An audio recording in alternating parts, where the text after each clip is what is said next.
The Great Fairytale Disaster with the Best Loved Fairy Tales by David Conway and illustrated by Melanie Williamson.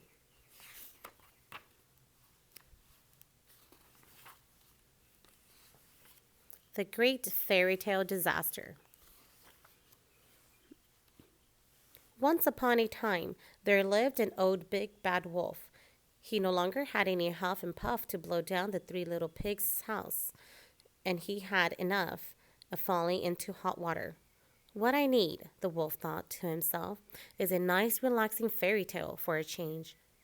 So he scampered off into the pages of the fairy tale book to find one. Cinderella was busy sweeping and hadn't noticed the wolf's dark shadow appear in the doorway.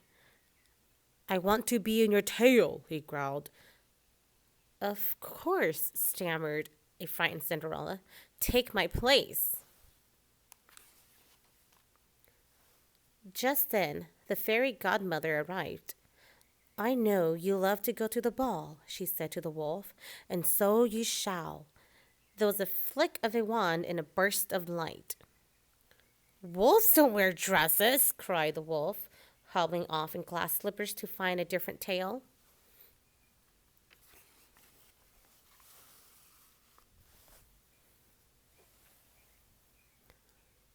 Soon after, the big bad wolf crept up behind Jack on the magic beanstalk. Jack trembled as he led the wolf into his fairy tale. The big bad wolf was climbing up the beanstalk when he saw two huge feet and heard a horrible giant voice bawling, "Fee, fi, fo, fum."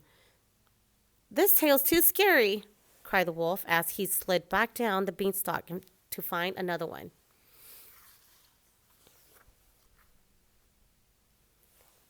Then the big bad wolf found Sleeping Beauty, snoring softly in her bed. "Wakey, wakey," he snarled. "Out you go." There, the big bad wolf lay so beautiful that the prince could not turn his eyes away. He knelt down and gave the wolf a kiss. "Yuck!" spluttered the big bad wolf. "I'm not being kissed." So he dashed away to try his luck elsewhere.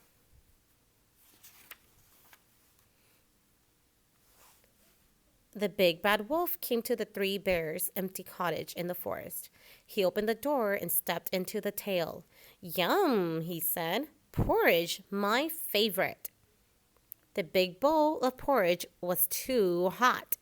The second bowl was too cold. But the littlest bowl was just right, so the wolf ate it all up. "This is the life," said the wolf as he sat down in the big, comfy chair. Suddenly, the door opened, and in stormed the three bears.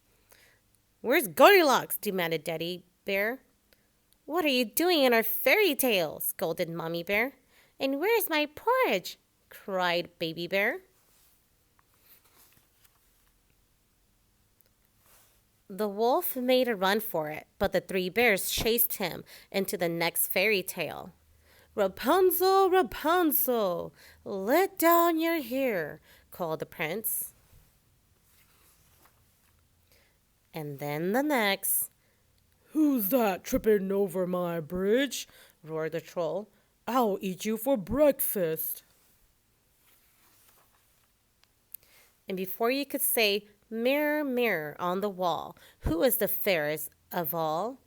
there was chaos and confusion everywhere. The princess didn't kiss a frog, but she did kiss a billy goat gruff. Hansel and Gretel pushed Prince Charming into an oven, and Puss in Boots pricked his paw on a spindle and fell asleep for 100 years. "What a mess!" cried the big bad wolf, and he escaped back through the pages of the book to the three little pigs. Little pigs, let me come in," huffed the big bad wolf. "Not by the hair on our chinny chins," said the little pigs. We will not let you in. But the wolf had already clambered up onto the roof, and he was coming down the chimney, only to land splash in a pot of hot water. Oh, not again, cried the wolf. And that was the end of the fairy tale troubles. The end.